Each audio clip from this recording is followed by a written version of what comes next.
Hello పిల్లలు, welcome to my YouTube channel kids tutorials. నీతి కథలు. బ్రాహ్మడి మేక. అనగనగా ఒక ఊరిలో ఓ అమాయక బ్రాహ్మడు ఉండేవాడు. ఆ బ్రాహ్మణుడు యజ్ఞంలో బలివ్వడానికి ఒక మేకను కొని తన ఇంటికి తీసుకొని వెళ్తుంటే ముగ్గురు దొంగలు చూశారు. ఆ మేకను ఎలాగైనా దక్కించుకోవాలనుకున్నారు.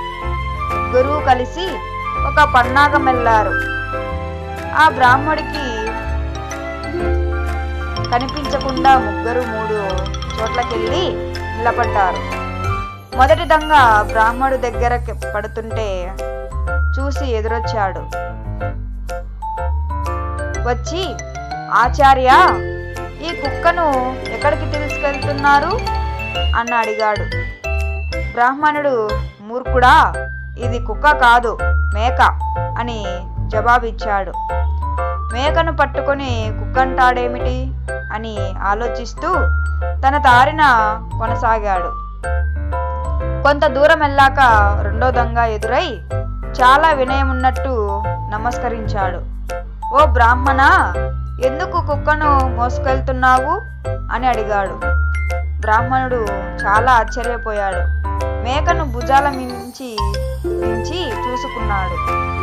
ఇది కుక్క కాదు, మేకనే, వీళ్ళిద్దరూ కుక్కంటున్నారేమిటి అని యోచనలో పడ్డారు.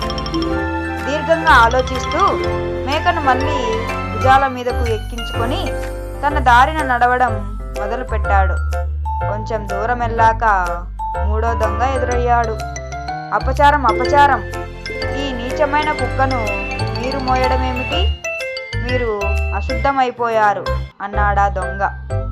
ఇంతమంది చెబుతుంటే అది మేక కాదు, కుక్కే అయి ఉంటుందనుకొని ఆ బ్రాహ్మణుడు వెంటనే మేకను పక్కకు పడేసి శుద్ధి స్నానం చేద్దామని ఇంటి వైపుకు పరుగు తీశాడు. Thanks for watching the video. Like, share and subscribe to my YouTube channel Kids Tutorials.